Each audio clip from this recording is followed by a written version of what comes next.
was glorious.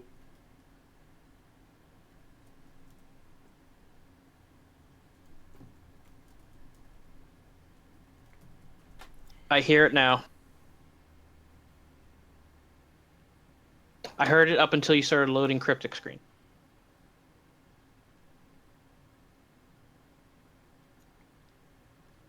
Okay, it's working. This will be the demarcation point. 3, 2, 1. Good evening, ladies and gentlemen, and welcome to yet another edition of the show, Trek Wednesday, Stardate 2017.046 at 22:12 Eastern Standard Time. I'm joined here by these jokesters, pranksters, hustlers, hoodlums, and everything else that starts with an H that's negative. And I love these guys still. Can you believe that? First, we'll like to introduce you to our PS4 extraordinaire gentleman and expert. Here with JZH Gaming, we have Mr. JZH Nuts in the house. Say hello to everybody out there. How's it going, everyone? And we have our Chief Research and Development Officer here, Sir Darth Protius. Say hello to the audience. Oh, boy! Damn, Zeronius is still going to be falling hot for that one. We'll see. We'll see. And the man that needs no introduction because he is just that YouTube famous in STO. But we're still going to say his name anyway because it sounds so good. The Mr. Ship Porn and Emergency Role-Playing Hologram that gives us so many good things our eyes just can't take themselves away from the screen. Mr. ZEFilms. What up? Thank you very much. Nah, I'm dealing with my own technical issues because the fucking stove is frozen. God damn it. Good thing I'm not fucking streaming tonight, right? This is why I play on PS4. Sorry, weren't you just telling us about fucking blue screens in your game yesterday? I wasn't doing Undine Assault, so I didn't suffer a blue screen. We will get to that part there. I want to say hello to our special guest over there, Casino from Casino TV. He does his vlogs, World of Warcraft streams, and a couple other weird and crazy things here and there. He's also going to be doing a lot of interviews with indie game developers out there. So if you want to know more about the indie game development scene, check out X Casino TV. We'll have the link in the show notes. Now, before we continue on with anything here, I would like to make a public apology to Cryptic Studios and specifically Cryptic Spartan. I had, on a previous stream, I had put out some misinformation about the Enhanced Biomolecular Photon Torpedo and the Gravimetric Photon Torpedo. I don't care what the reason is, it was misinformation. I want to say to them and to the community, I'm sorry for doing so. And I want to make sure that we put out proper information and that people who are trying to do something for the game community itself puts out proper and correct information so that we all can be better and enjoy the game without having to spend resources or time and thinking things are going to go one way and then get frustrated because it's not that way. So from myself, holding myself to the same standard I want everybody else to hold to, I'm sorry. With that said, Snipey and I have found out that something with the gravimetric photon torpedo is not exactly what Cryptic Rock said it should be. I'm sorry, Cryptic Spartan said it should be, sorry. Cryptic Spartan said since the beginning of the game that the gravimetric photon torpedo blast radius, that's when the big high yield torpedo hits the target, has this nice little big AoE explosion, that blast radius should be 2 kilometers. As of right now, that is not the condition. So, I had asked Mr. JZH to say, hey, you know what? I just want to see what the console is seeing here, just off of a whim. What are you guys seeing out there? And he put up a video, which will also be in the show notes here, that had put me like jaw-dropping gas, not for just the results of that torpedo, but for the ramifications of what they could mean. And I'll let Mr. JZH take over from here. Thank you. Well, we did 3 tests. 2 not high yield like you wanted me to because I misread your instructions. And then you told me high yield, high yield, high yield. So we ran a high yield test. And the reality was, no matter if the rift spawned or whatever, unless you were within half a kilometer, you felt nothing at all.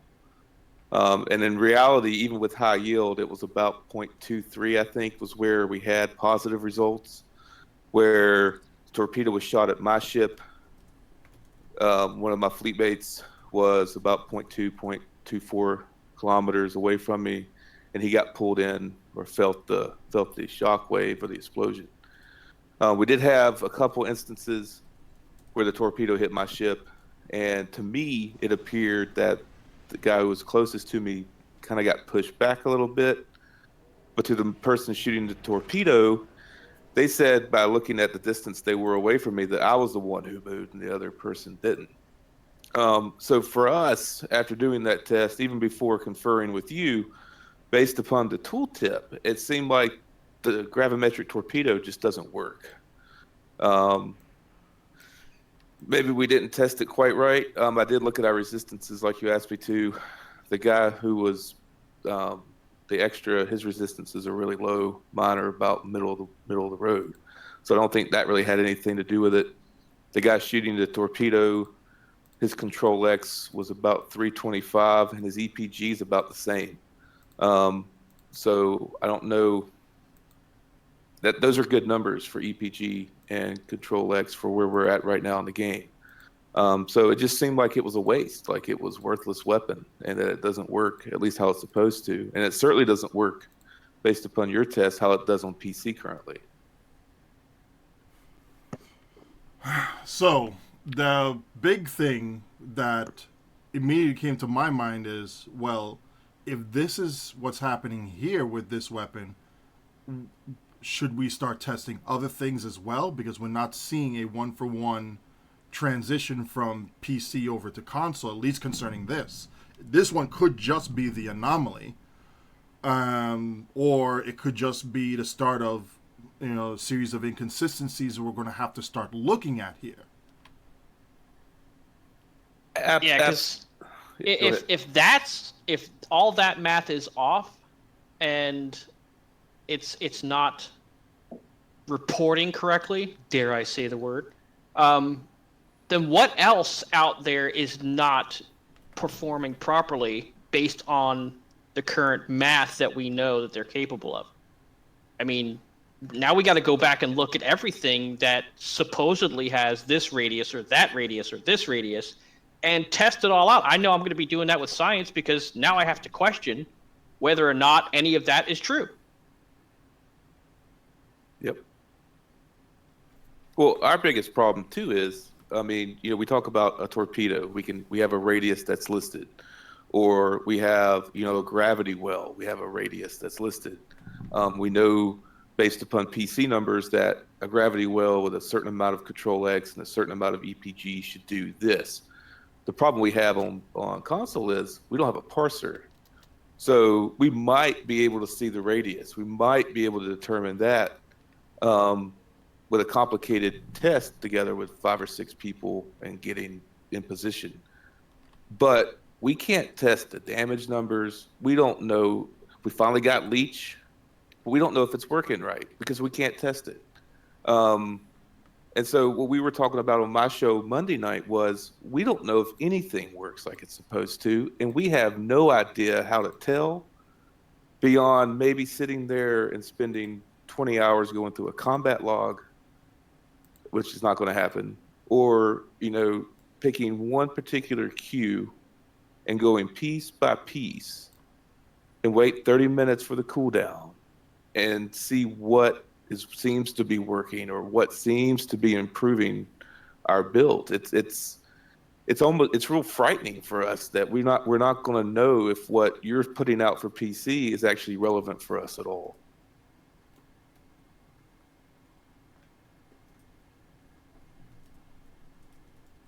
Interesting question. Now, again, we haven't reconvened yet to try and decide, okay, what items do we want to test and how we're going to actually measure that yet, because this is something, like, again, without a parser or a way to easily export the combat log data, that's generated on the console out to something else that we can parse it to, we're going to be very limited as far as using any sort of direct measurements aside from having somebody scroll through hundreds of lines of entries in there to try and get the one thing that they have, and that's no, not happening. So yeah, that's a lot of burn braining. right, I'm going to turn to some of the mathematical wizards over on the STO Builds Reddit and see if there's something that they can think of that can easily be tested while we reconvene over here on our side as well, and see, okay, well, let's try and test this. Let's try and test this. This is how we should be able to measure if we can see a noticeable improvement in a weapon. Like, say, for example, when you guys get the Terran Task Force beam, you should be able to see more damage with that said shot when your target's hull goes down, for example. And if that doesn't scale to the same ratio that we see on the PC side, then, okay, Right. we know that doesn't work. If it does, great. But then we have to worry what else may be inconsistent going forward. Absolutely. Consistency is the name of the game. It's all we want. Well, so far, go on. that so far consistency-wise, 2 updates, and both times we've had updates, the turn rate of all the ships just went. Well, yeah, that's They're the whole consistent. thing. That was the other thing I wanted to bring up because, like, we saw this once, and they're like, nah, all right, we're not having this again. But tell us, between that and I heard something about somebody blue screening on a run somewhere. Yeah, so I went to bed last night after doing some streaming of AOI and then just working too much to try to get all my characters. I got too many characters, all their ducks in the row with this. And then I wake up and we have a fleet chat, an admiral chat on Facebook. And I have all these messages about turn rate. And I'm like, what are y'all talking about? And so I went on Reddit this morning. And apparently the turn rate bug is back where even escorts turn like the Kelvin Intel Dreadnought without any RCS or without the advanced engine thing from Reputation. And so I was like, whatever. And so, but it happened, I believe it happened right after we got end of Mirror Invasion, right when we got the fleet holdings. And that was our first update. That's when we got Iconian and Omega back in November.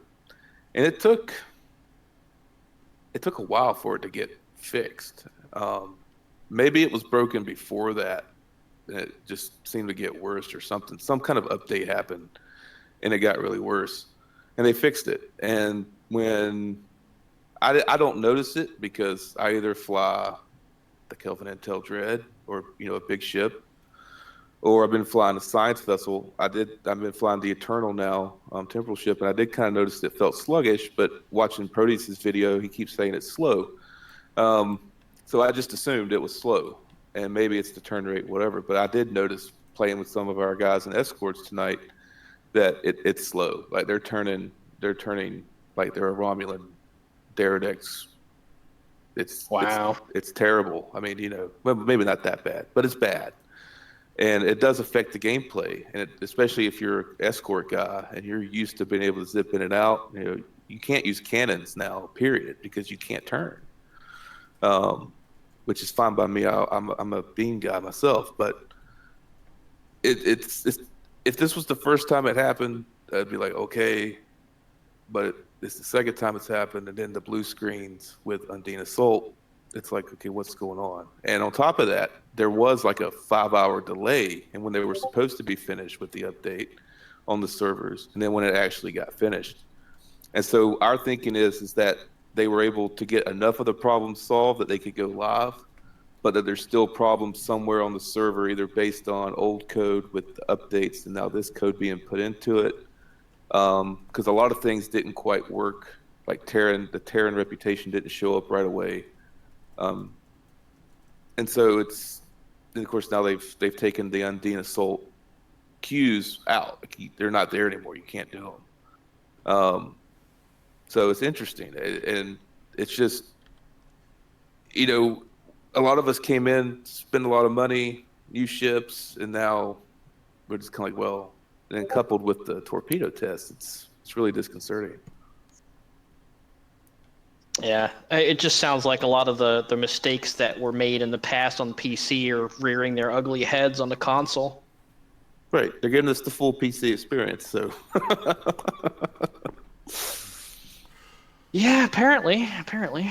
Well, we'll see what comes out of it, because I'm sure if they disabled it, they already know what the issue is and going to try and fix it there. I wish we had somebody on Xbox side to see whether that's happening on their side or not. But either way, we hope it's going to get fixed soon, and therefore people can actually enjoy it, play games, whatever, have fun with it. Because that's a lot of fleet marks, assuming they still offer the same rewards. Right, that's what we do. That's how we get our fleet marks. Because we go in there, we send one person after errant rifts, we send 2 people down a lane by themselves, and send 2 people down another lane. He can rove if somebody needs help with the dreadnought. We get done in 7 minutes, and we get 250 fleet marks without the bonus, or between 200 and 250. So that's our big fleet mark queue, at least until AOI popped yesterday. That was the one we would always cycle with, that and Atmosphere Assault on normal because it's easy. And then we'd do like an Undine. We would do like an Iconian or Omega, depending upon who needed what marks. And now, luckily for us, our fleet holdings are far enough along, and we've had guys hoarding fleet marks because we fill it so fast. It's not really a problem for us, but I know of several fleets out there who are smaller who are going to need fleet marks, and now the best fleet mark queue in the game is offline for the foreseeable future. Yeah, it's a shame. Hopefully they get that stuff fixed and rectified faster than they did for us. Let's just hope. Absolutely. Well, thanks for giving us a report on the PS4 side there. And do you have any video plans coming up in the near future? We just started, me and a buddy of mine who's in a fleet, we've been playing video games together for a while. We just started a Monday night show at 10 p.m. Eastern.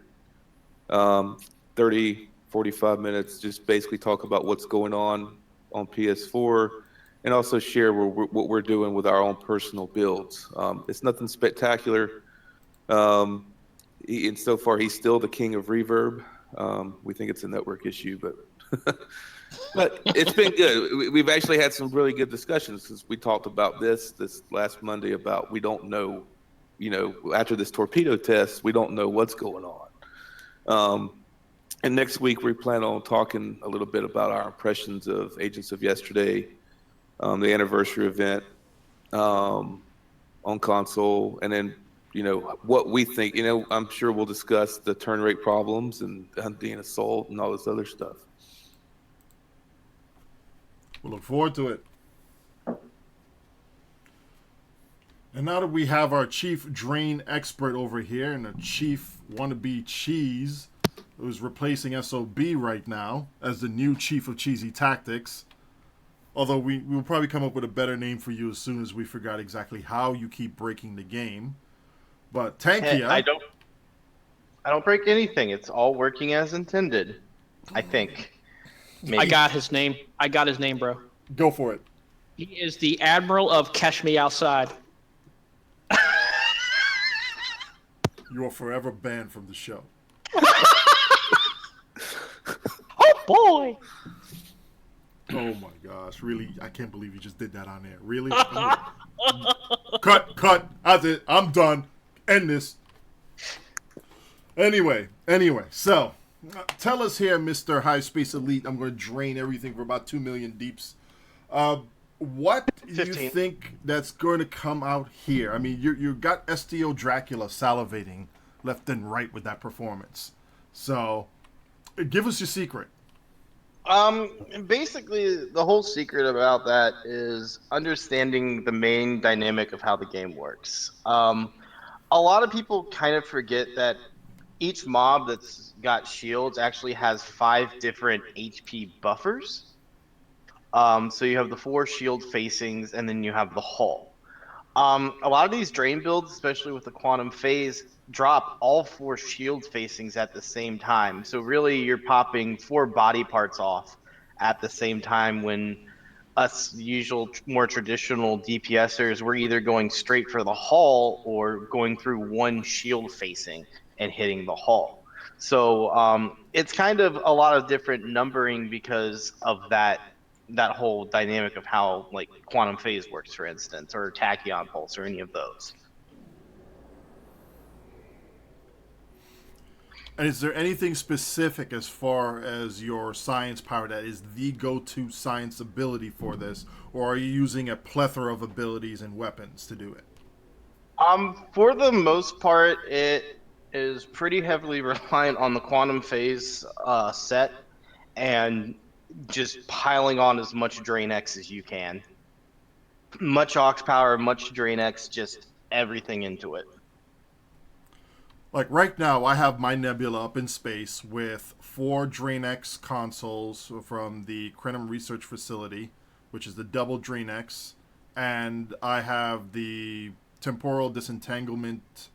What the heck is that right? Yeah, the temporal disentanglement suite science console. That's from the, which one is that? Butterfly?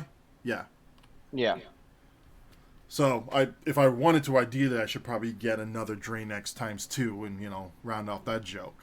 So as far as gear is on here, I'm not ideal to tankier status. I'm more like a sub sucker that's just going to try and do as much suckage as possible. And I'm only sitting at 491 Drain expertise.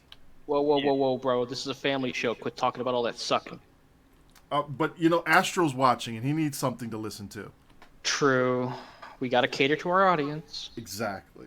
I mean, we either talk about drain sucking or gravity well sucking. I mean, it's one of the two, Protius. Yeah, we got it covered on either end, so. Says the guy who pulls dragons from Neverwinter in SB24. No comment. Yeah.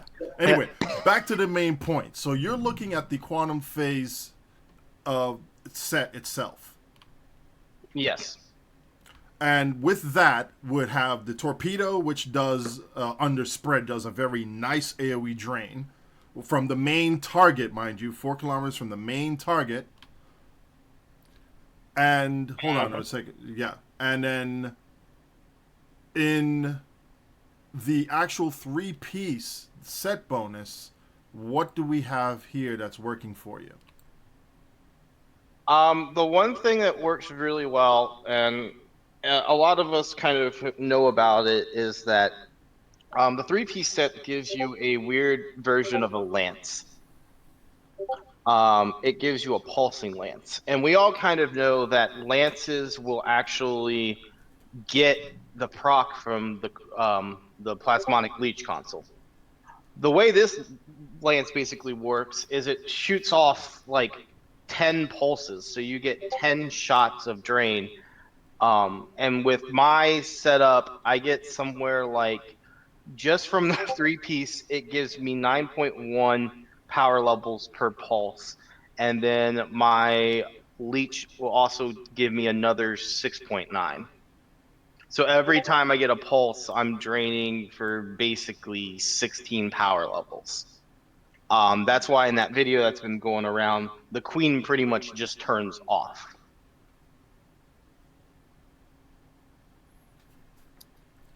And for those who want to run a little bit of a mix between EPG and DrainX, that quantum destabilizing beam is buffed by both.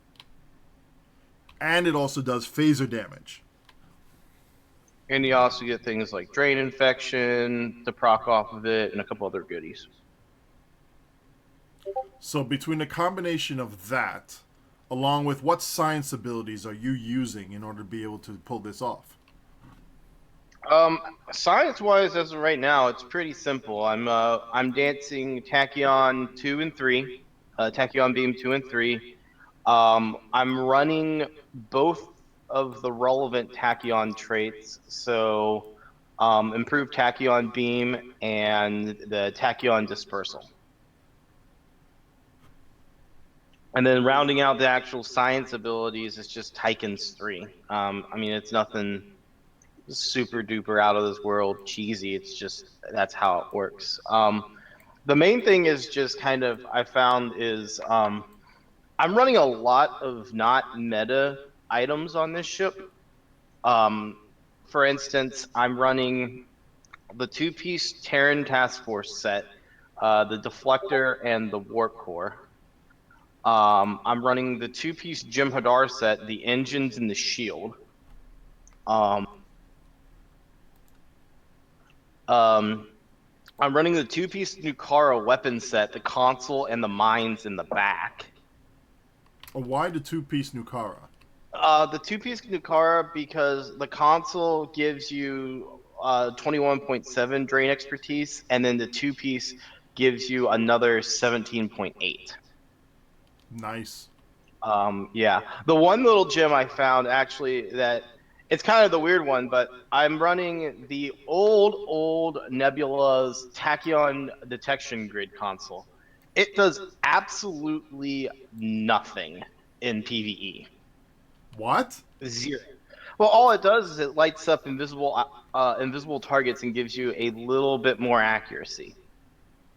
The reason I'm running it is it's part of the 2-piece set with the T6, and that 2-piece set gives you 35.5 drain expertise, which is a very large number when it comes to just free drain expertise. Because up until that point, I was running the 0-point energy conduit, and that was like 21, 22. So on a good day with my Federation character, stars aligning, the keyboard face rolls perfectly, and everything lines up, I can max out for a torpedo spread phase torpedo spread at 852 drain X. Jesus. And I thought I was going ridiculous with my part gens and crit X. Yeah, and like I said, my boat's weird because I have no tactical consoles on this ship. I have no plasma generating consoles on this ship. The only thing I brought into that hive was the fact that I know that each one of these little mobs has 4 shield facings and hull, and my job is to rip off 4 shields facings and hope I get a lot of damage in for that. And Odin thanks you for every one of those shields you dropped to the ground. Oh my gosh, I was like, I'm not ready for this. I'm not ready for this. I mean, he was a little kid in a candy store. I bet was. his reaction was about the same when the first time he saw my gravity well in a crystalline entity and saw all those Thillians together, and he probably just dropped his pants and shot off his torpedoes. He's not lying. I get a PM from him like 2 minutes after the thing is done. I was like, how the hell did you do that?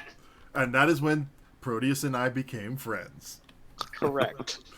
We were partners in crime the whole time. Good old science. Also, to throw out another thing, the console that comes off that Sutherland is also a thing of beauty itself. I think I messed with it on my Sutherland build. Yeah, I mean, you have to be right up in the action for it, but you get 25 Drain X just from that console, and then you get like an AoE shield drop that pulses, also weakens shields, regenerates your ally shields, hardens their shields. So, like, for instance, if we would have decided to do a hive where we would have just kind of YOLO'd it, you know, we would have gone in, rushed into the middle, which is the more typical thing that we'll do sometimes, and just stay up right on there, because between my improved Tachyon beam and that thing, I think I got 4 or 5 million heals out for shield heals. It doesn't do a ton, but it definitely helps the person that's trying to main tank this thing. By the way, Odin, one of my fleet mates is trying to troll you. He keeps flying past you in the video. Oh, hold on. Let me just drop the screen. He can fly by. We'll give him a wave. Is this him? His name is Larry Puderman. Oh, we got him. We got him. And also, as a side note, I've been experimenting with this ability. It's one of the new BOF abilities that came out recently, that structural analysis. So far, I like it. What do you think about it, Protius? I think you played with it a little bit. It's not bad. It's not something you're going to use on small targets because, let's face it, they're going to die too fast to be of any use. What you want to do is get it on the big targets. Focus it on a gate, a transformer, attack cube, something that's going to survive long enough for it to actually do something and trigger off to another target. That's when it's more useful. Yeah, the way I've seen it used kind of well is I've run a few ISAs where somebody will throw a grav well on the transformers, which isn't necessarily the most advisable thing in a pug, but it lets that little drain infection kind of bounce around. Or not Yeah. drain infection, but whatever infection thing you want to call it. That's what I usually do in a pug is I'll hit the transformer with everything I've got and watch everything get just melted around it. Yeah, I'm almost scared, Proteus, because I think we've almost reached the final frontier of science. I mean, we've got drain down, we've got control down, we've got particles down. I don't know. We might find some new tips and tricks in some of the upcoming stuff that's coming out. We just don't know yet. Well, speaking of which, I know you two gentlemen are looking at what's coming down the pipeline here. Are we going to expect any sort of analysis from you two as far as what the ship traits are going to do and how it can actually be combined with any of the builds? Oh yeah, I am definitely looking at some of the supposed things that we've been rumored to be getting, like some of the stuff that the console got already, the T6 Tal Shiar ships. I'm going to be looking at those traits because they are science related, and seeing their viability for the current builds that we have out there already. Yeah, I've got a couple things on the drawing board. I'm starting to throw ships together. A lot of people may not know, but I like to be. I'm kind of also known as the 3-day ship man, where I will build almost a new ship every 3 or 4 days because This is not a lie. I get bored easily, and I like to be challenged because I don't know. There's a lot to do with the game where if you just kind of throw out the min-maxing or that, you can actually get a lot of numbers out of things that shouldn't make sense, but it's more about being able to figure out the game and how to manipulate the game in a way that works with the items that are given to you. For instance, quantum phase. Well, it's because we both have a love of science, so we experiment like scientists are supposed to do. Yep. I mean, the one thing I have noticed too is, honestly, with the power creep we have right now, a lot of things that used to be considered like subpar, sub-meta, they're almost acceptable to go rushing into an ISA now. Like I've ran ISAs with the stupidest things before and still did fine.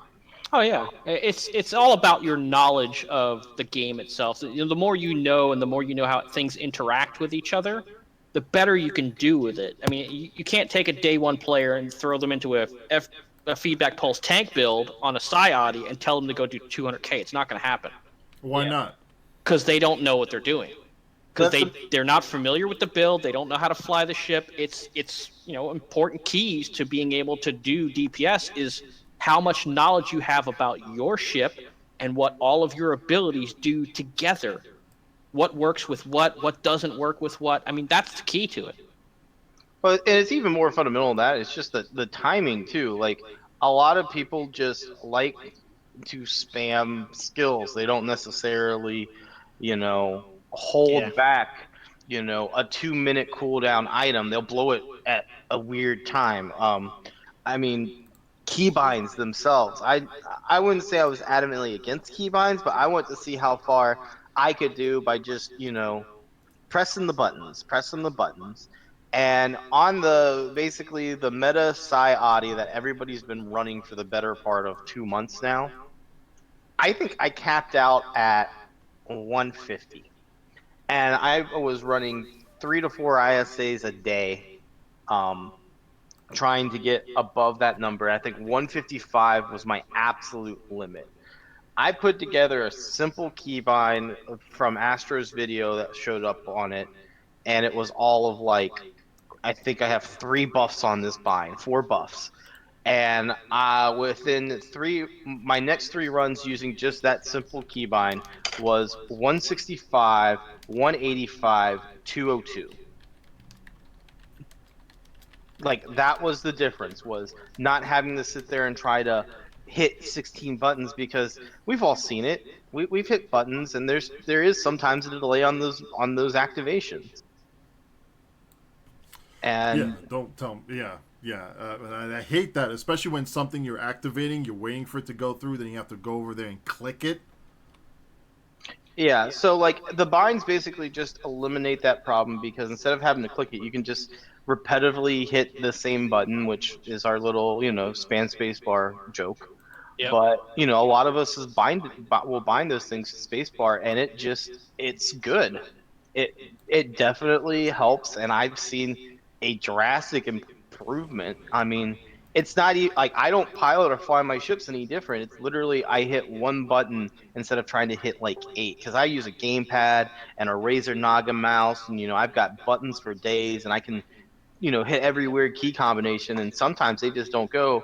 And I was kind of like, oh, I can do this like this, but compared to just the keybind where you literally are just pressing one button repetitively, nothing can beat that, honestly. Yeah. Well, I have a classic example of what we're talking about here. The guy sitting in front of Odin right now, the Larry Puderman on the screen flying a Sayati, he started about 4 days ago, or started back 4 days ago, and he was doing about 8K. Okay. 3 or 4 days of working with me, getting his build up, showing him how to pilot and stuff like that. He's already broke 50K in 3 days.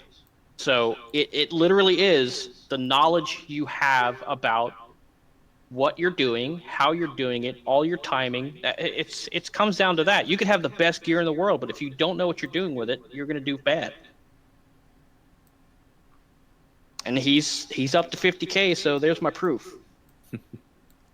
Yeah. Well, I mean, like, yeah, like that's the thing is, there's things you can do that will help you.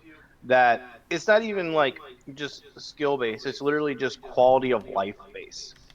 And I think that's what a lot of people are kind of like, up, hesitant about because they're like they don't understand that there are just things that are easier, like quality of life. Because I mean, to me, I look at it this way: using the keybind is no different than me taking my bridge officer abilities off of my little, bridge officer tray here and moving it over to another tray so I can press a button instead of having the mouse click it. Same concept. I look at it as that concept, and I know some people like to fire back and be like, "Oh, it's not part of the game," blah blah blah, and I understand that and respect that. But I mean, it's a quality issue. It's out there for people that want to use it. If you want to be, a little bit more vanilla and just do it as is, go for it. But there is a significant difference between using it and not using it. I have a question from the console side. A lot of us have been experimenting with science builds in anticipation of us getting Agents of Yesterday and getting the temporal specialization. We don't have keybinds. We can put some stuff on auto and have some customization with it. Like we can say it starts immediately or 10 seconds after combat or 20 seconds after combat. And then some skills we can say, any enemy or cruiser or better or, like battleship or bigger or whatever. But with science, I mean, obviously there's some like the stabilizing resonance beam we can't put on auto, which is fine. Tractor beam repulsors we can't put on auto, which is fine. But some skills like gravity well, there's a debate of whether or not gravity well should be ran on auto. Never run gravity well on auto. Yeah. That's something that needs to be triggered because that's a placement and timing thing. Right. And I think see, then that kind of goes to our problem. We can only see one science ability at a time, right? If we get in our will, we can get in our will, but then we can't fly our ship. Once we get in that will, we lose control of our ship, so we're just flying straight. And we have, say we're using repulsors with gravity well, because we're going to hit gravity well, then we're going to hit our tractor beam repulsors once all the ships get there, and we're using the stabilizing resonance beam again when everything's kind of bunched in together. So there's those three skills that we would like to kind of hit together, but we're going to lose a lot of time. I mean, obviously two of those skills we can't put on auto, but gravity well we can. Now obviously if we're running the ISA, we're not going to want to run gravity well on auto because we're going to bring nanite spheres somewhere where we don't want them. Yeah, you definitely don't want to do that. And it's That's a rage trigger right there. Oh, I've seen it, and I've been in them where it's happened. I think I have a video where it happened. Actually, I think it was my fault. But like, and I know you probably can't answer the question, but is there a rule of thumb that we could maybe start to follow when it comes to science abilities about what we should have on some sort of auto and what we shouldn't? I mean, gravity well for us is situational. We put gravity well on auto in most queues. And then we try to position our ship, knowing in the back of our head, we're counting down because we're using attrition warfare. We can look at the stabilizing beam and kind of guess when the cooldown for gravity well is going to be over. And we try to position our ship then to get that gravity well where we want it. Like we target this enemy, we turn our ship away because we don't want it to fire off. And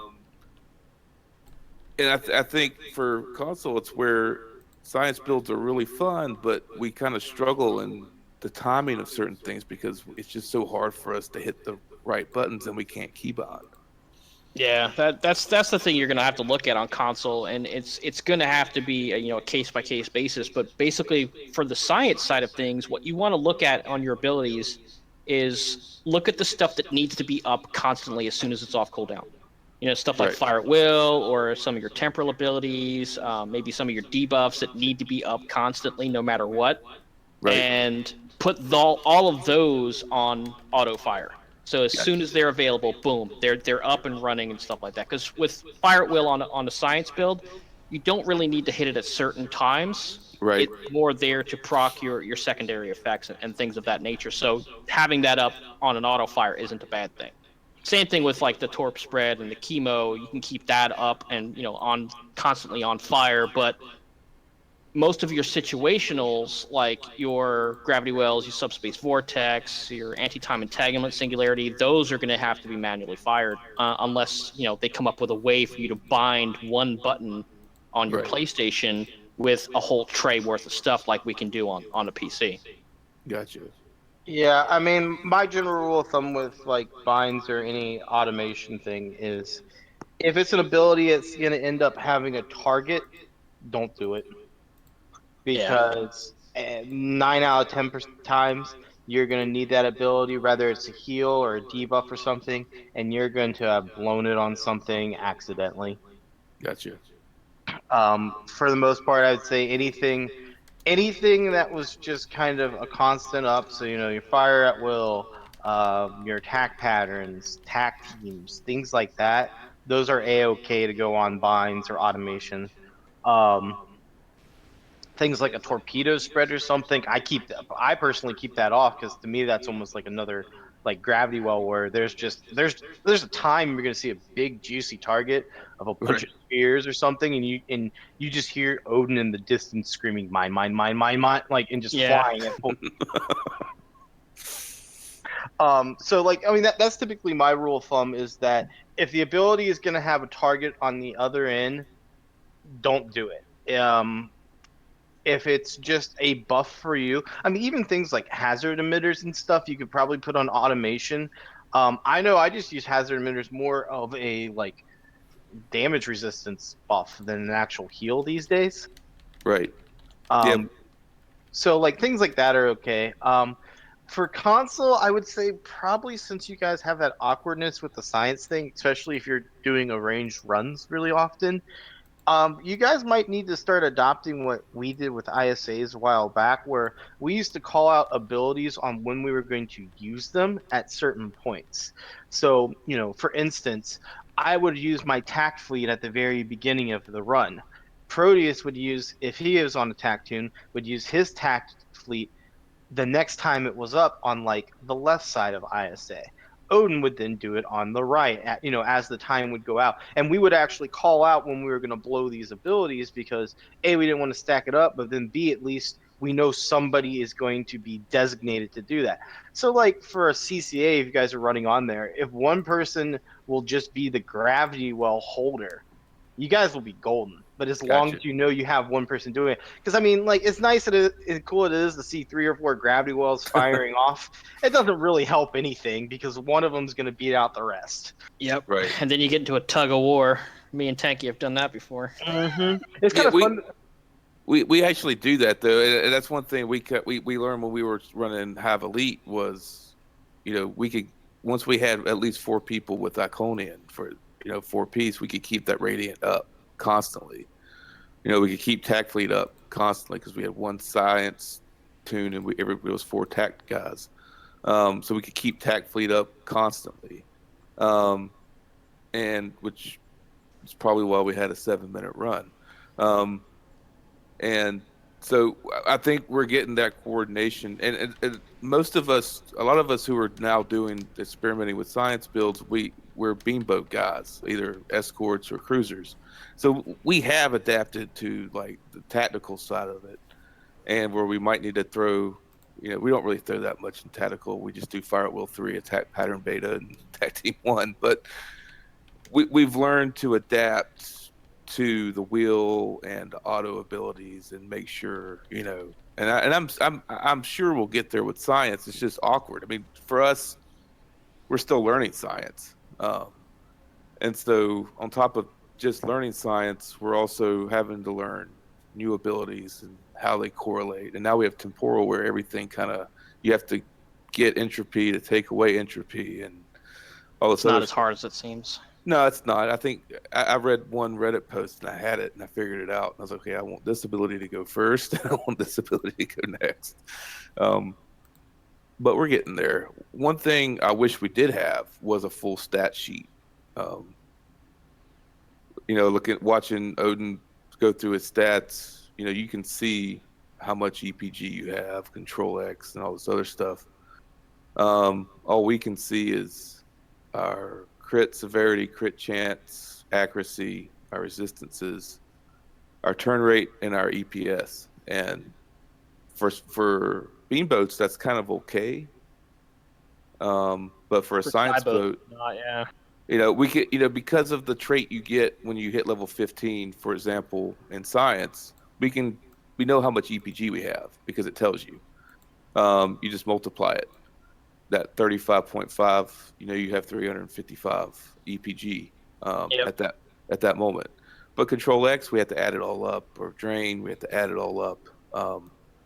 So if Cryptic is watching this, it would be wonderful, unless it's going to break the game, to have a full stat sheet so we can see all our numbers. Be careful what you wish for. Absolutely. Fingers crossed. No, but it'd be a good idea, though. I mean, it makes sense. Yeah, I mean, also I'll throw it out there. I mean, even though the PC version's been around for 7 years now, the PS4 and Xbox is still in its infancy. How many major overhauls on our HUDs and our pop-up menus have we had in the last 7 years? I can think of like 3 at least. So I'm sure. Yeah. Yeah, so I'm sure they're probably going to start working on stuff as they're getting the feedback and, you know, people are discussing it and stuff. So I mean, I'm hopeful for, you know, it's a game. It's still in its infancy on console, and it will just get, you know, better from there. So hopefully people are listening, and it will have magical numbers pop up for you guys. I will say the UI changes they've made with this update seem pretty good. They added some stuff in the menus. They added some. The fleet menu looks a little bit different. We still can't add notes to people, but it looks like we're heading there finally. But it's a lot cleaner and a little bit easier to navigate. So they are starting to clean up the UI a little bit, and from everything I can see, it looks pretty good.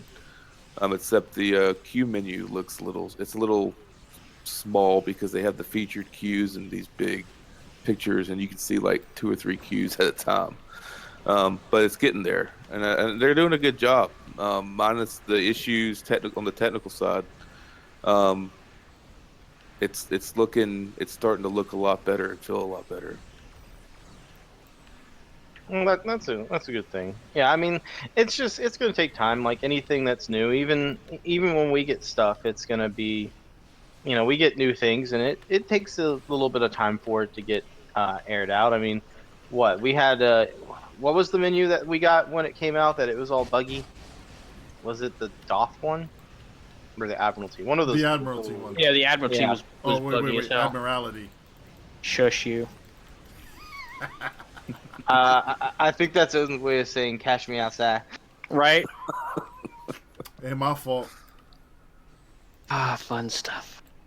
But yeah, so I mean, yeah, it's just something to build. And also, as a side note, I forgot to mention earlier, but going back to the drain build, is that drain build does have a double-edged sword that is worth mentioning. The drain damage comes from shields, so if it doesn't have shields, yeah, you're not getting anything from it. Just be warned. So, if you're firing a torpedo spread at the transformers, Yeah, you get nothing. you get nothing. Good day, sir. But what if I am firing torpedoes at the Transformers? Well, Yeah, the but your quantum- torpedoes are, huge, high yield, big bangers. Yeah, I'm talking the quantum phase drainer torpedo spread. Like firing that at at a non-grav weld like transformer, you're not going to be getting numbers out of it.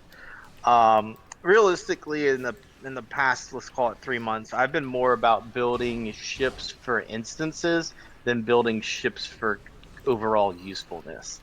ISA is a great DPS gauger, but it is pretty much the only map outside of Hive where you're going to be constantly firing and under fire. Almost every other map is time gated with these little 15 to 30 second windows and warping into this system, warping out to that system, this cutscene, that cutscene. And honestly, that allows you to do some more with builds, because there's some builds that are just like hampered because it's like, oh, I got a 45-second cooldown on this science ability. Well, when you have to sit in a load screen and it's still ticking down, it's now 15 seconds. It's a lot better. So that's kind of one of the things too, is when you're building a ship and you're building a ship to an extreme like I like to do or like Protius likes to do, think about what you want to do with it and then build that accordingly. I can tell you a couple of my ships that I run with everyone here, I switch out 3 or 4 things based off of what we're running, and we'll be in Discord and I'll be like, what are we running? Okay, give me a minute. And I'll change a couple duty officers, a couple abilities out, some weapons out, because a lot of times you just have to customize to the mission. I mean, between CCA and ISA, everyone technically should be at least switching out 1 duty officer. Yep. The warfare specialist at minimum. You want to do that. Yeah, I mean, at absolute minimum, every time you're running a different mission, you want to run. You want to trade those guys out. So yeah, like the way I look at it is, if you're going to do a build, no matter what build it is, just do what you think is going to be good for that instance. If you're going into a map where everything's really heavily shielded and things like that, having an ability to drain some shields may not be the worst choice in the world. If you're going to be running it like ISA or some of the other Borg STFs that just have non-shielded targets, going in with 850 something Drain X may not exactly get you the highest numbers yielding that you're expecting. Yep. Now you don't have problems with those particles though, because you just cut through shields altogether. Pretty much. Now, mind you, I'm using a slight variant, well, not a slight, huge variance on your Nebula build with this one here. I went a little bit more Torp focused, threw on a couple other consoles on here that I had, and there was a cube shutdown, so I'm going to go through and see if anybody else here was using any sort of drains on it. But it was a cube shutdown. I don't think I had threatening stance on. Did I have it on? Yep, good. So I did have it on for most, if not the entire run. And I didn't die. Shock and awe. Enough science on there to hold targets together and shut them down for a little bit. The drain definitely did help as far as stopping enemy ships from shooting me down like crazy, because they had no weapon power to shoot me with. Yeah.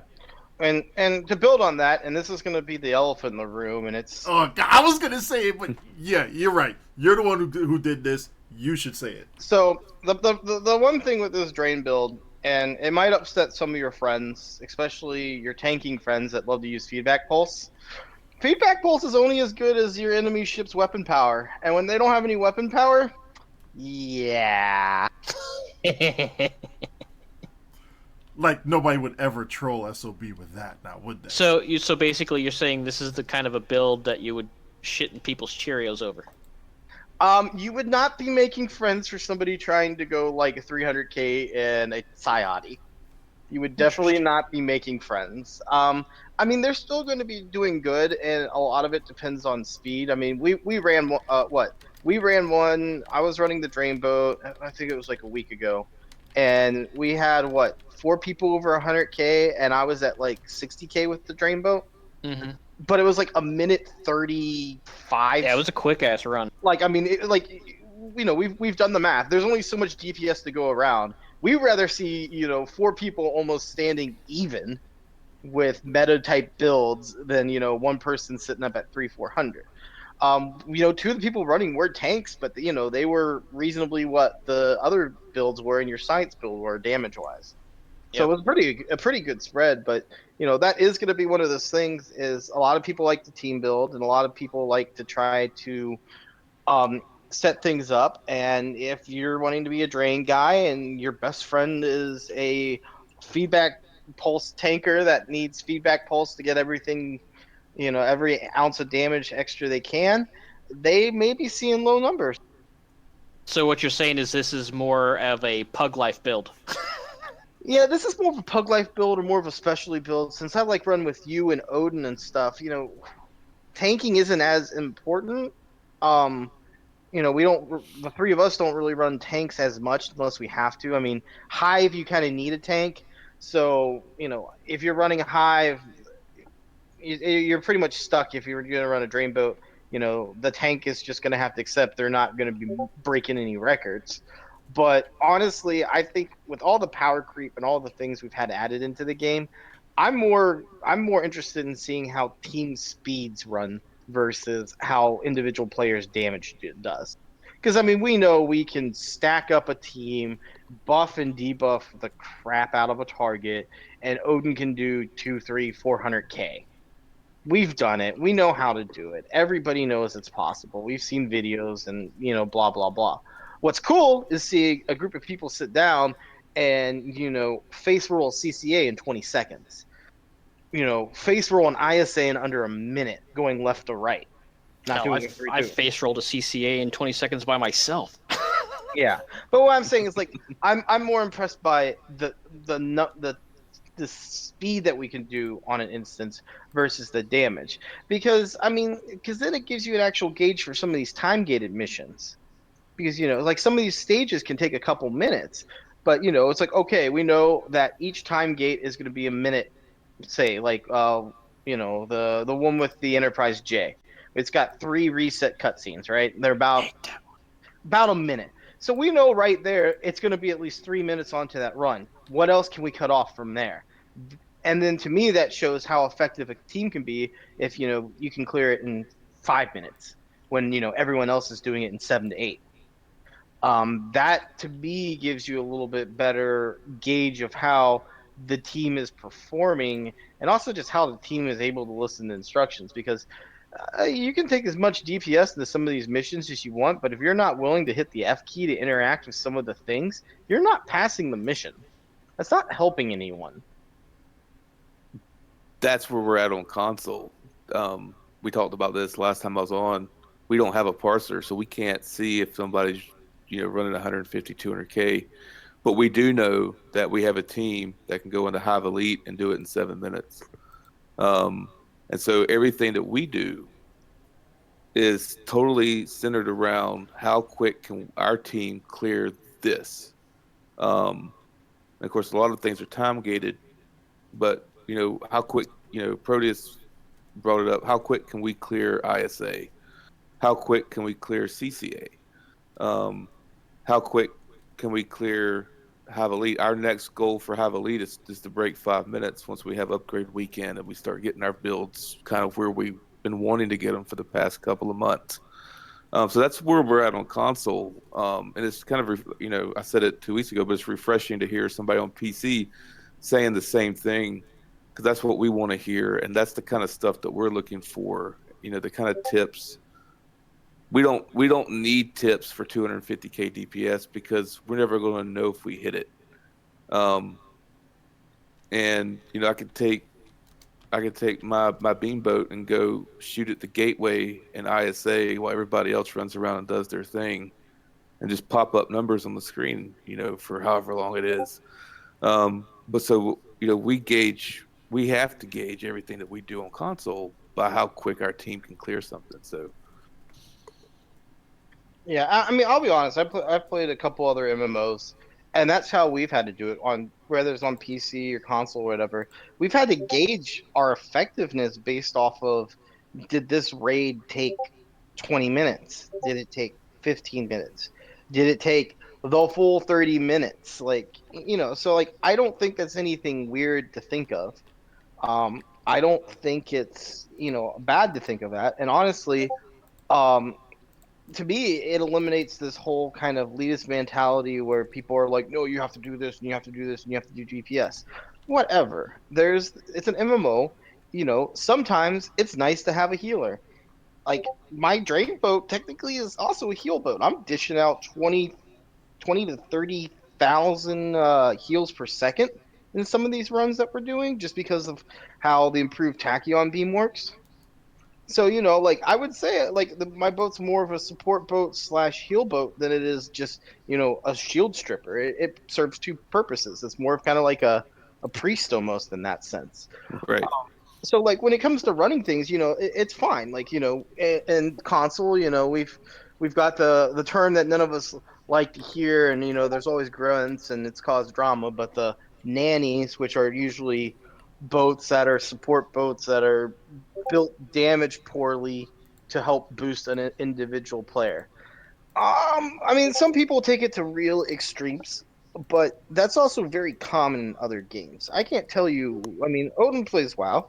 I mean, you've got your tanks, you've got your DPSers, and you've got your support healers, and then you've got your random other classes that do things, and then you've got Leroy Jenkins. That just ruins it all for everyone. But yeah, so I mean, I think it's a mindset that kind of STO has had at some points in time, has lost at other points in time, and then some of that has been the game just not really giving much to some of the other type builds. Because I mean, we were really tack heavy for a long time. Mm-hmm. We had some science stuff, but nothing near what we have right now. Yeah, science was a struggle back in the day.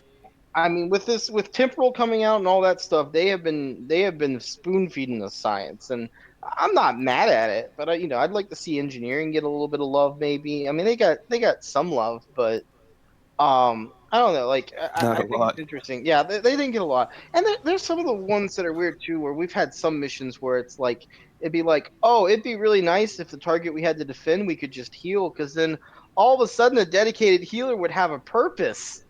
Nope. Right. Why can't I give my structural integrity field to the space station? I want to. Well, not even so much that, but I mean, one of the good things about STO is that you can be an engineer but not be stuck with the quote unquote, oh, I just got to fix everything and be done with it, or your traditional MMO healer. You can still DPS and or tank and or use science abilities. While being an engineer, you can be good at that. The problem comes in where we have the TAC captain being too powerful because their abilities that do damage interact with engineering and science abilities as well as tactical abilities. So yeah, while the science captain can use science abilities and the engineering captain can use science abilities, the TAC captain can use science abilities and amplify that damage. Right. Yeah, not gonna lie, I do all my science on a tactical tune. Yeah, that damage spike is just nice. Although I go pure science, thank you very much. although ironically, for the drain build with the quantum phase, your class doesn't matter because of how it doesn't base any of that off of damage increases because it's shield stripping. It's a different kind of damage. So, ironically, class doesn't matter in that case. Proteus could do it just as good as I could in that specific matter. But yeah, I mean, there is a certain amount of where, you get a little bit more bang out of your butt than you should with some characters versus others. I'd like to see that get a little bit fixed or something that's just a little bit more incentive to play. I mean, you could argue some of it is, it's like, oh, engineers aren't necessarily the strongest in space, but on the ground, they're pretty beefy. Yep. They're pretty good. So, I mean, like, I guess you could say that's a fair trade-off if you want to even No, it's call it a not. fair Ground trade-off. sucks. It's not. No, it's not. Yeah. Nobody enjoys ground. I didn't say ground sucks. We actually invited some ground experts on there. They've just been too shy to show up. So No, ground sucks. I like ground. Ugh. Console ground is a different story. Console ground feels a little bit more fluid. I'll give it that. Well, a little. It feels a little bit more like natural ground combat. The combat we got in Stow on the ground and PC, not even close to what it should be. Right. It's better. I think it's better because we do have. I think it's designed for a controller. To be quite honest with you, It is. and some of the ground cues just totally suck. But there's a couple, Bug Hunt, Brotherhood of the Sword, couple of the Omega ones are pretty cool, pretty fun to run. I will say, I think my favorite ground thing to run, and I'll do this when I'm just bored sometimes, is Kubali Prime. Just running on that ground battle zone. That's a neat battle zone. I hate Kabali Prom. I enjoyed Kabali because that was one of the few battlegrounds that was more open. It was less grindy than the Dyson battleground was, and it felt better. It was also very, very moving. Like when you get up to that upper hill, you're running up that hill. You're moving until you reset and have to go back to the bottom. But like it keeps you kind of going, and I kind of like that because it kind of keeps you almost like immersed in the fact it's like, hey, yeah, these guys are totally trying to take over Kabali, and we might want to help them. Versus like, I mean, like the Pharaoh, you just literally, oh, it's the Borg, cool. Or on Dyson ground, it's like, oh yay, kill more lizards, yay, wait for the big lizard to come out, yay, kill that guy, okay, everything reset, yay. I'm a dinosaur. I'm a dinosaur. Sometimes I feel like I should get that hat from Jurassic Park that the Game Warden had when I'm doing Dyson ground. But I mean, like it's one of those things where it's like ground has always had this weirdness to it because it's kind of like I've always wanted to like it, but then I don't like being a ragdoll either. Mm-hmm. And to me, it's just very annoying where sometimes I run and then all of a sudden I am now, floating in air on my side and now just kind of flying backward. With broken ribs because you died. Yeah. Yeah. Or concussion. Or, anything like that. Like, it's always just been, like, weird because, like, it's like, ground in the Star Trek itself is just as important, if not more important, than any of the space things that you see in the games or in the shows. So it's like yeah, it'd be nice to have it really beefed up, but there's just some things where it is so clunky some days. Sometimes I kind of wish that I'm trying to think of how to say this. That weapons were a little bit more auto fire and some abilities you could just have on auto, like an actual auto, like more so abilities than some of the things. Because I'll tell you, if some of us thought that the space lag was bad on activating abilities, some of y'all ever ran a tactical buffing kit before, where you're running 4 or 5 different team rally abilities. Jesus Christ. And they all have like a cast animation of like 3 seconds. So you hit one and you literally have to sit there and it's like, I'm like, throwing my arm up in the air to show I've done it. Oh, I'm now turning on this little yellow light button on my head. Oh, now I'm hitting something on my wrist. Like you actually waste almost like 8 seconds by the time you actually get all the buffs going. from the first buff to the fourth. We do have So- auto. We do have auto on console, which is actually helpful on ground. A lot helpful on ground. See, I would like auto.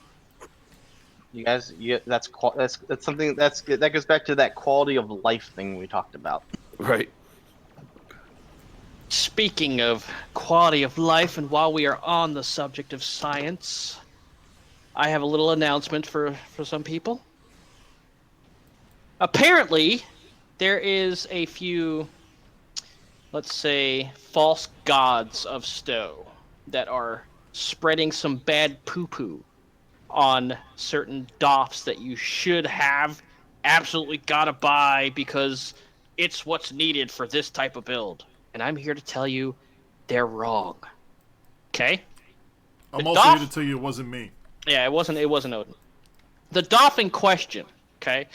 Most builds that revolve around EPG or pure exotic do not have room for wasted abilities, okay? One of these abilities that they're trying to push out there to the EPG community is Emergency Power to Auxiliary, which is an engineering ability. And there's a technician that anytime you hit that ability, it gives you a 10% chance to boost your exotic damage by 25%.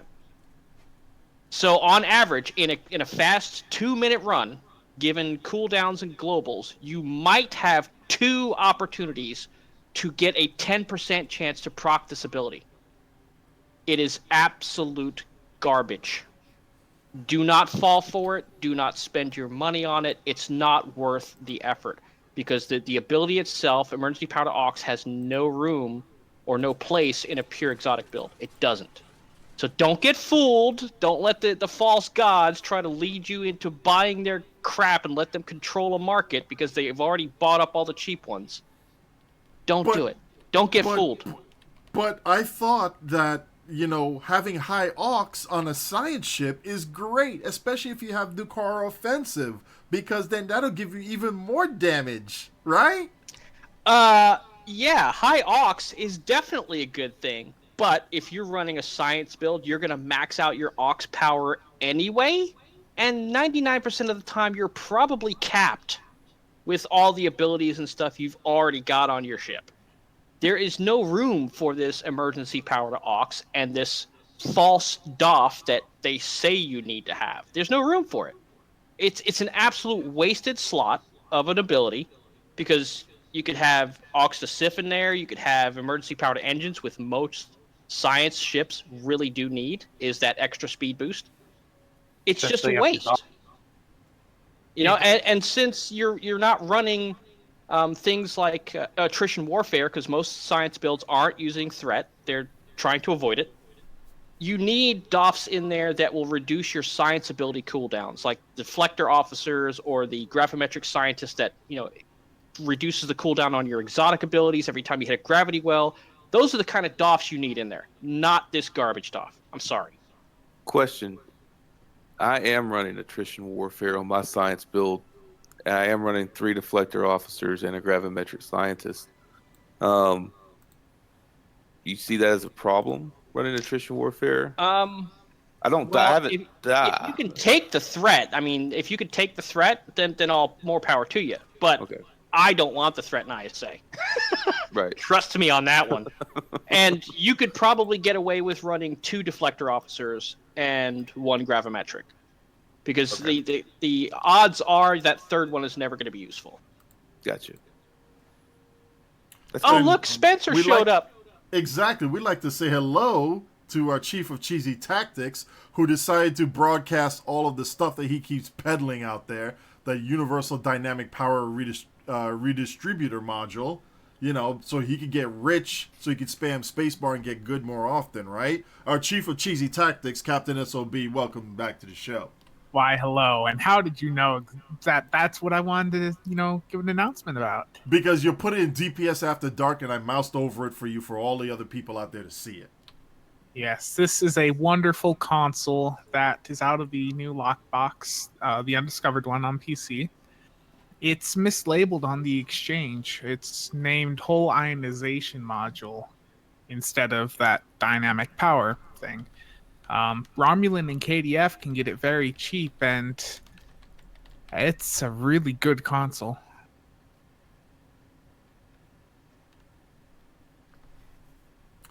Yes. And make sure you don't buy those because you probably make him rich. So find a different source. Whoa, whoa, whoa. What's wrong with me getting rich? I mean, In any case. One thing we're talking about with science abilities here, and perfect timing for you to come in here, the role of feedback pulse in this, since season 11, I mean, it's been huge, hasn't it, SOB, for pretty much any build that wants to do high DPS. You are not competitive if you do not have feedback pulse on your build in a high DPS environment. It's just as simple as that. There is no way to get the same amount of DPS on a non-threat, non-feedback pulse setup as a feedback pulse boat can. I mean, it doesn't even take much to survive in most maps now.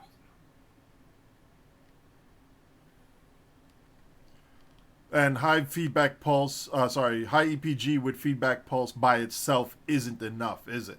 Unless you're in a solo map. No, you have to have the threat. You need everything shooting at you as much as possible, but you also have to be hitting it in the right spots. I've had people come up to me and they're like, why am I only getting 5 to 10k out of this? They've got, the same build. And it's because they're hitting it at the wrong places, and when they're doing like ISA, they're hitting it at the sides. Yep, The it's all transformer, about timing. yeah, the transformer and generators aren't shooting you at the side. Nope. Yeah, you've got a few spheres in the queue, but those die fast from fall. You want to be hitting it at the center. It's like we were talking about earlier. It's all about knowledge of your build, knowing what to hit and when, timing everything properly. That's the key to DPS.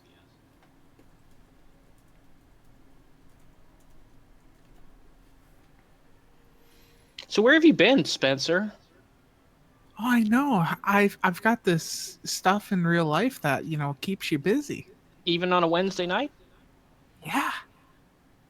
I mean, he's got to corner the exchange somehow. Sometimes he just got to disappear and do it. Wait, he's working on a corner? What? Yeah. Well, yeah, he does that on the weekends. We missed you, Spencer. We missed you. But just slightly. But our aim, No, but our aim's improving. Especially Snipey. He sends his regards right now. He's working, but he sends his regards. Well, I mean, if you miss me enough, I can show you some, listings I have up on the exchange. I'm sure he'll buy one. But if you're selling sensor analysis, I'm sure more people will buy them too. Structural analysis. Sorry, structural analysis, not sensor analysis. Now, I actually sold my entire set of all of the undiscovered BOF abilities a few weeks back because I just couldn't be bothered to mess with them. They're mostly all trash. Well, we actually have your boyfriend Snipey's video up on his channel where he went through an analysis of sensor analysis 1 and 2. And the results for 1 is a little bit intriguing. Probably something's a little bit fishy with it. But 2 is performing as we expect. It definitely is working. It is spreading to different targets in the time that has been advertised on the tooltip. And it is fluctuating as far as the value of the debuff is with your auxiliary power levels.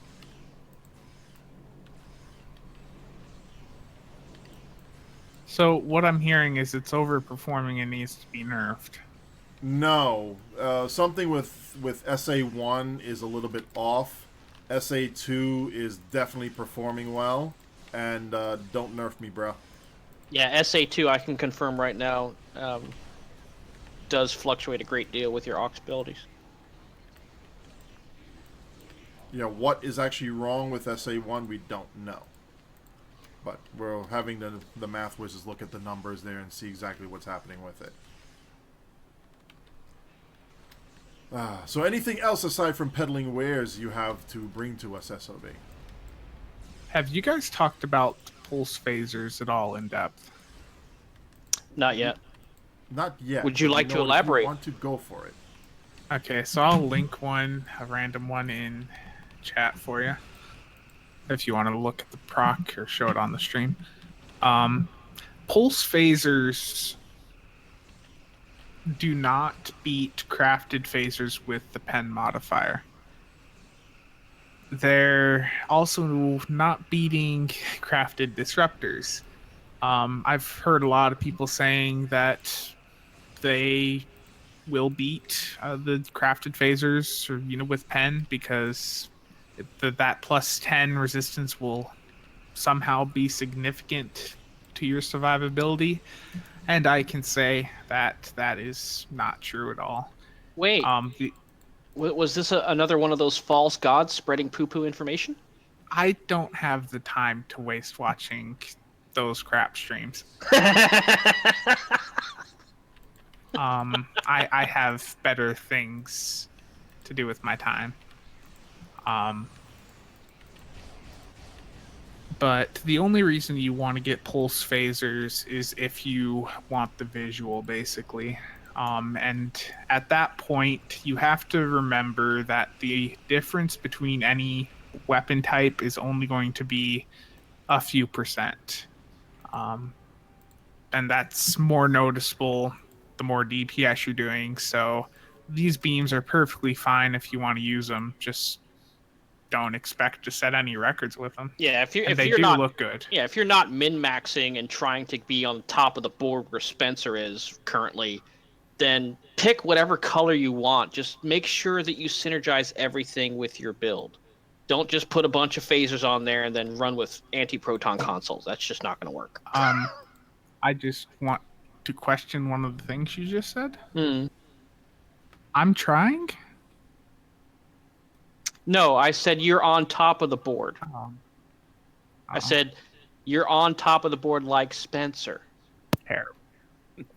Quit trying to put words in people's mouth. Stop with your alternative facts. Catch me You outside, and your bro. alternative facts. Catch me outside. How about that? Oh, girls, you're both pretty. Nah, me and Spencer are cool. We joke around. And Well, we try to reach ZEFilms here to announce on his next film project, but unfortunately Tim Hortons has kidnapped him, and he's going to be drinking coffee there for the next couple of hours. So I mean, that Tim Hortons, though. it is Tim Hortons, though. Yeah, a lot of us have been working on video projects since all this new stuff has come out.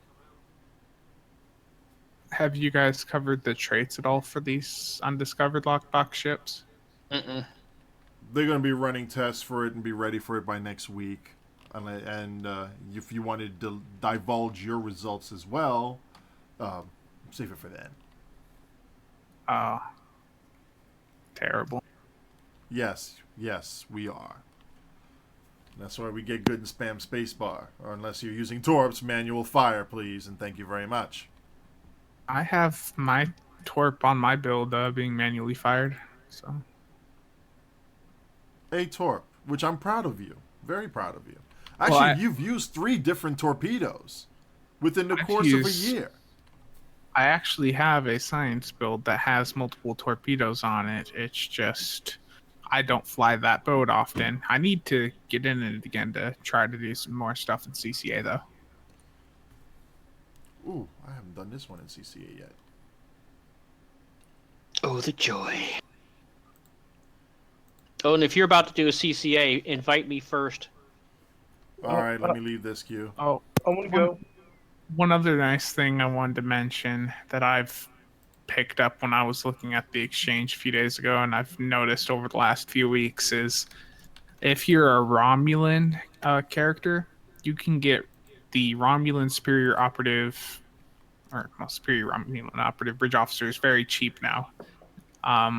I picked one up the other day, a purple one, for 999 EC. Really?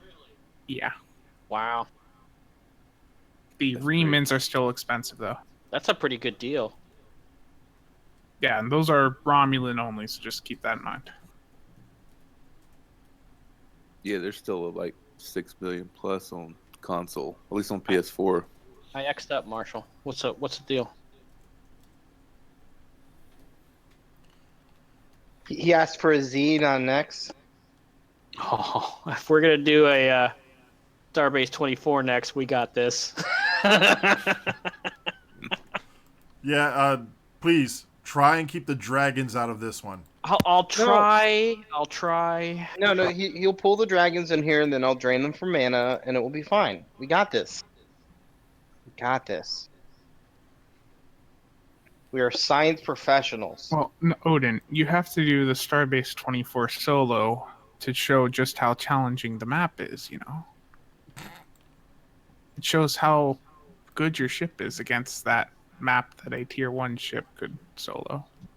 I should bring the NX in there, shouldn't I? The T1NX. The T1NX, yes. Which Astro did a very good job on producing that video when I did T1 in ISA. So T1 Torp boat in ISA. Yeah, Astro's got a bunch of videos he just put out on some new boats and shenanigans and stuff like that. He's been doing some pretty weird stuff with all these new boats. The same thing with Sean Mulder, though, although he keeps crying every once in a while on the stream, though. So if you'd like to collect some QQ tears, go see his stream. Where's my buckets? I think they're empty. You should get them. All right. Are we queued? There we go. Yes, Popped. and it should have popped. FYI relay from Snipey as well, public service announcement. Don't get scammed. Please don't. I mean, if somebody's saying, hey, if you give me a bunch of keys, I have a way to open up a ship, a lockbox ship, and get it instantly. Just let me keep the lobby and everything else. Give me 40 keys and I'll get it for you, guaranteed. Yeah, yes, we can't name any specific names, but it's totally not someone that's in DS9 Zone Chat that's currently being completely trashed on by all of Zone Chat and the trading channel. So, just be careful. Make sure you always see that they have the item or payment before you do the trade. Please don't be stupid. It boggles the mind, to be honest with you. I mean, we see it on console too. People getting scammed, like the same scam. It just boggles the mind. You know, I clicked that torpedo to fire ages ago, and it didn't. A little laggy.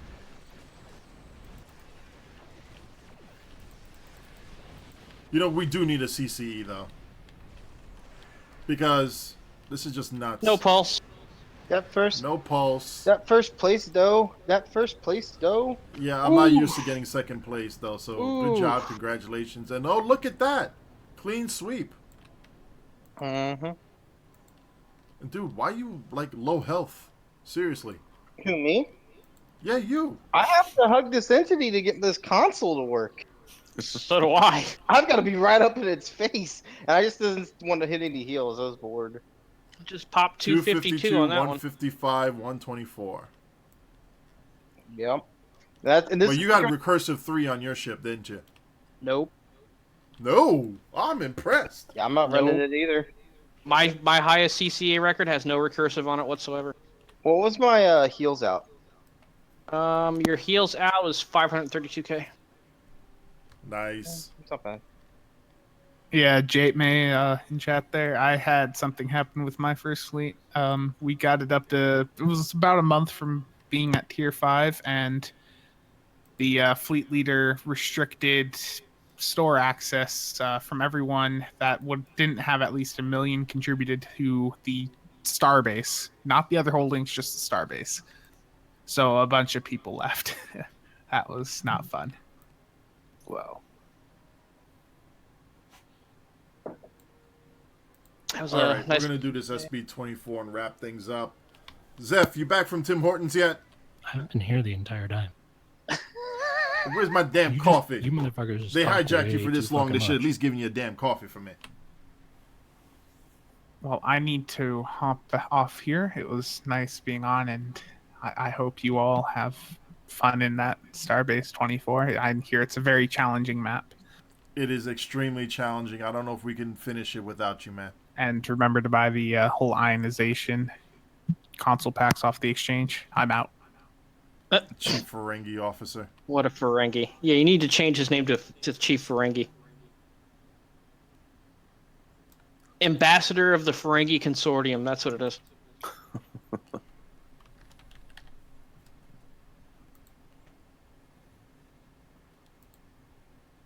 Yeah, some fleets on consoles just.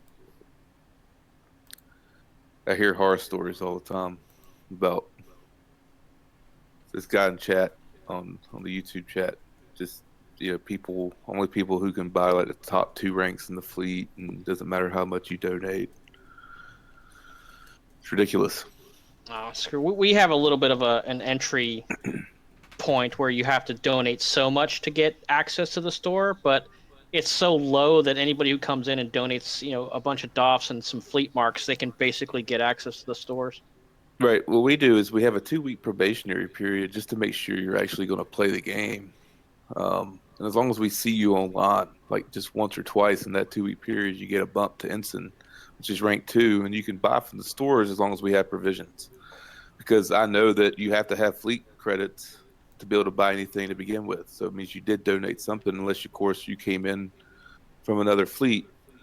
But we have so many provisions, and we were able to fill things so quickly. We haven't had any issues, and we haven't been scammed as a fleet yet. So, but here's some of the horror stories. It's disheartening. All right, let's prepare everybody, Marshall. When you see Marshall's screen stop, that means I just hit my gravity well and everything is being pulled into it all the way from Kronos. And then when you see the screen to continue to stop, that means I threw my Tychons and it's attempting to calculate all the drain effects. Correct. Hey, I'm doing drains too. I'm just not juicing up my torps with it. This ought to be fun. Tisk. Yeah. Oh, by the way, I used that point defense bombardment warhead from the NX. It got shot down 3 times out of the 5. And the other 2, it was like the target was dead before it made it, and the little microphoton torpedoes that it spewed out were just... Ooh, let's play a fun game before we go in this. Right now, my ship is sitting at 712 drain expertise. The Polaron proc I have on my polarized disruptors, how much do you think that drains for, everyone? 35. That's what I'm going to say, 35. Okay, anyone else? Run the question by me again real quick. My Polaron proc on my polarized disruptors with 712 drain expertise. How much minus all power levels do you think that hits for? I'm going to say minus 60.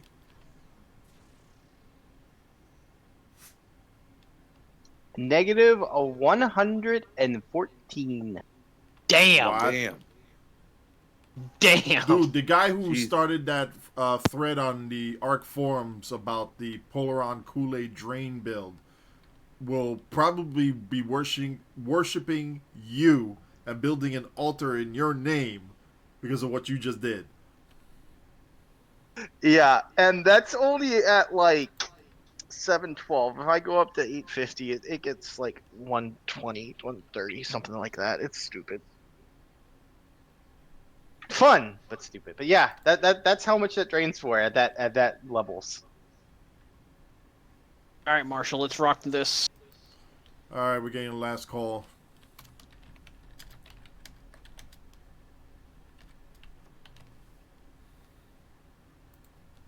And that's not including the 6.8 from Leech. Oh, look at Spencer in his E-Dog science vessel. About time he started using that one. Oh, and for people who like to build cannon ships and fly with a group of people, I actually like to build cannon And when I say canon, I mean with a single N, aka as seen on TV, join the Star Trek Battles channel. There's also a forum thread on it on the ARC forums. Look for Star Trek Battles. They'll love you for it. Good group of people. Trizio's the lead on it. That's the guy's name right there. So he'll be more than happy to answer any questions for you.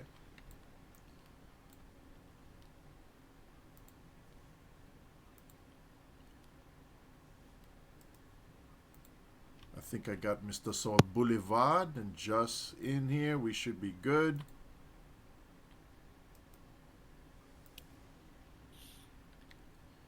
Yes, Hassel. But, you know, this is something else we said beforehand. It would be nice if we got rid of the whole faction restriction bullcrap. Because, you know, what, is there any reason? I mean, are the KDF at war with the Federation? No, we're all friends right now because of the Iconians. Right. Thank God for the Iconians. I don't know about that, but Let's do this. And I understand there were technical limitations, especially with the Xbox. It would be nice if we are actually able for console players to play with PC and vice versa, even though PC would definitely have the tactical edge as far as functionality, number of abilities they can use, etc. So It would be neat if we could like run queues together or something.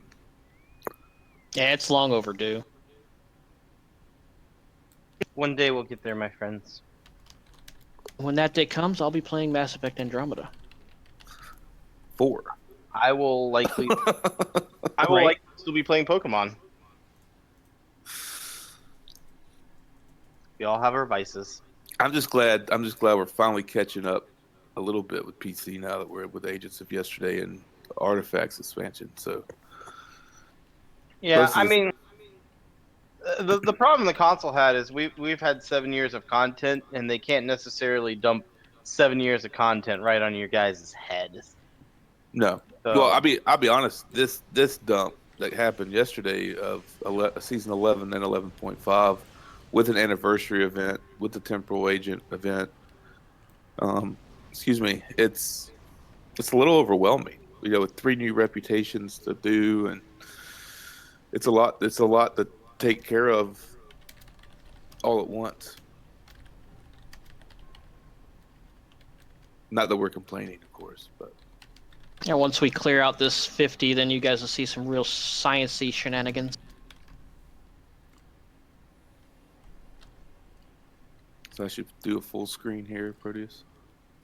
Probably. nice Gravwell over there, by the way. You're welcome. I don't even know. Full What's grapple. the command to be able to get rid of the UI? Alt F12. That's it. Thank you. Mm-hmm. I remember some of All my right, we need buttons 11 on more this thing. ships dead, and then we can get the fun started. So as much as I praised mine, somehow I just broke mine. Oops.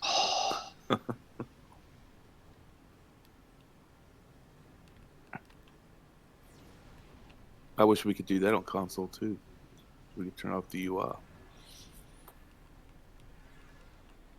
6 more ships, hunt them out. We got most of them. I see a couple. I'm getting ready at the top of the starbase here.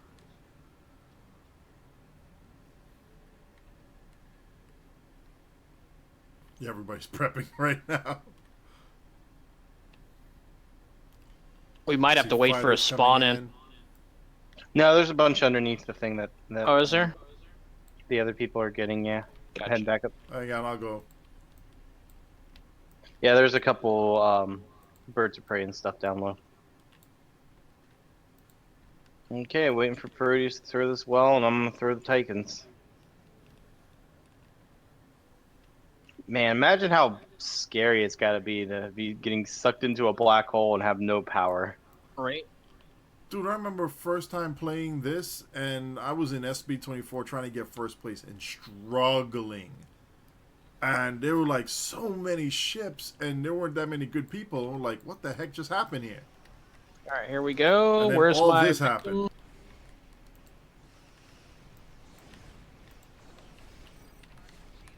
I'll toss my Gravity Gravel. well.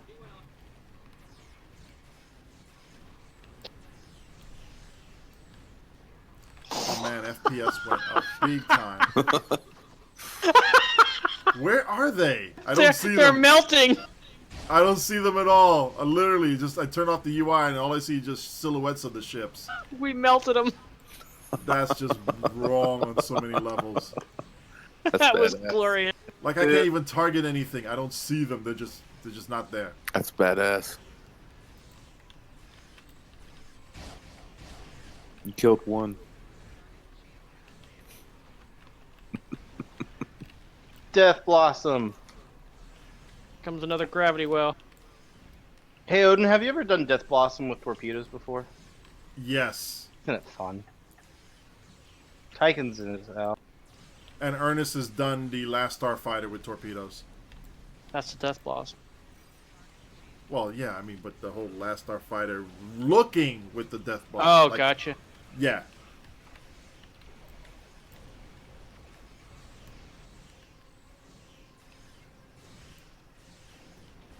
Man, I don't think the Klingon fleet's been this drained of power since they fought the Brain during the Man, these Minion guys Wars. are melting. It's been a while since I I've done can't one of even these. find a target, man, because you guys are eating them up. It's all that exotic power just melting right through their shields and their hulls and everything, dude. Not the fact that I'm just stripping off their shields and their power levels, so they got nothing. I'm just taking shots at everybody here, man, because this is good stuff.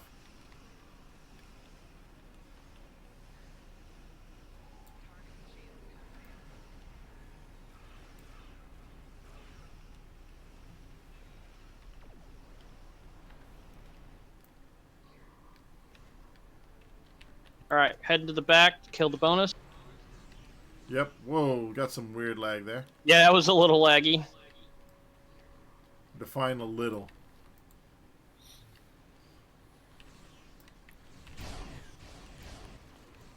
Quantum phase out. That strange warping bug. There goes that target. Look at him melt. Good. Ah, grief. glorious. Gone. Try to the Klingon fleet. Heh. Eh.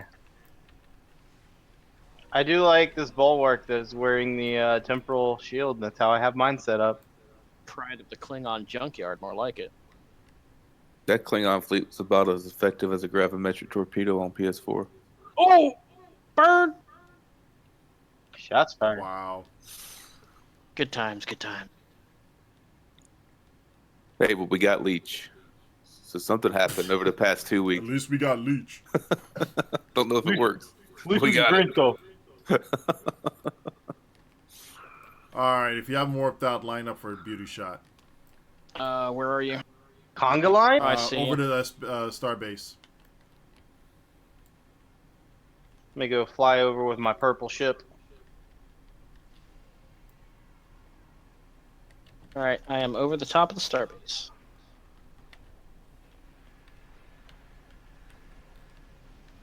I just want to throw it out there with this map. I always feel like there's more like mass of debris than should be for the space station. Like floating around the space station. I feel like you could build 3 space stations out of this. Well, it's supposed to be wreckage from other ships that came in here. Because Yeah. you would see, if you look closely, you should see, well, I remember seeing other type of debris that was on here. I could be mistaken completely, so take it with a grain of salt. But it's supposed to be representative of a whole bunch of structures, ships, whatever, being just blown to smithereens. Massive battle happening here. More reinforcements are coming in. Got to retake the base, that sort of thing. Now, what would have been nice is if you can come in and beam down some ground players on there, and there's a ground map going on at the same time the space battle is going on. That would have been cool. Hi Odin, how are you? Would you like to science? Hi, I'd like your science ability, and we're going to science you with more science. Hold on. Let me get you the red cone of death. There you go. The red cone of death. Hey, look at that. Look at that shit. That red one of cone these of babies death in is ages. actually pretty lethal. Be healed.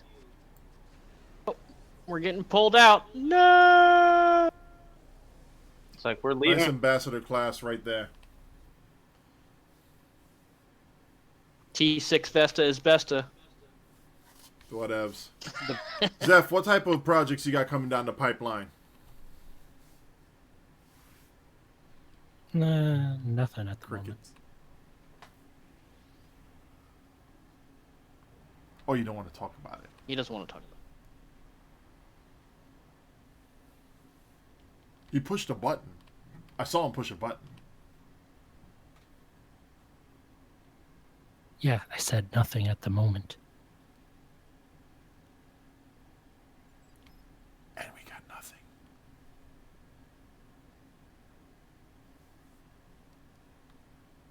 Well, we'll take that. Nothing yet. Well, gentlemen, any other closing thoughts that we have aside from this nice little announcement from Zeph? Yeah, nothing yet. All I have to say is don't get conned, don't get scammed. Do your research before you buy shit that somebody's recommending. Yeah, basically, there's a lot of resources out. Ask questions. Ask people. Don't rely on one person's necessary opinion when you're asking. And also, when you're asking for opinions, don't just necessarily say, well, I don't agree because this person didn't say so. Like, take it with a grain of salt.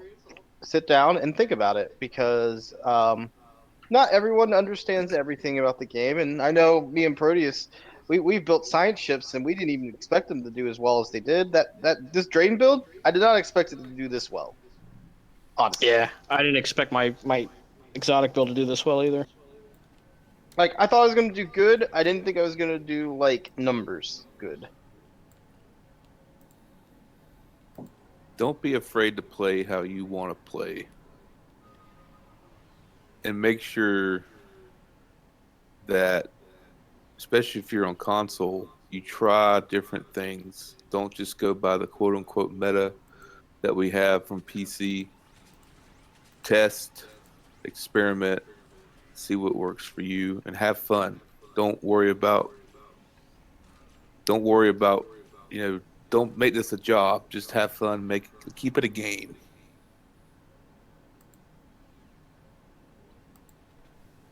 Get good spam spacebar and single fire your torps with the right abilities and powers. And pilot well. Mm-hmm. And let me tell you something, brother. Chicote. This is everybody here from the show. We'll have a good night. See you out there. Peace.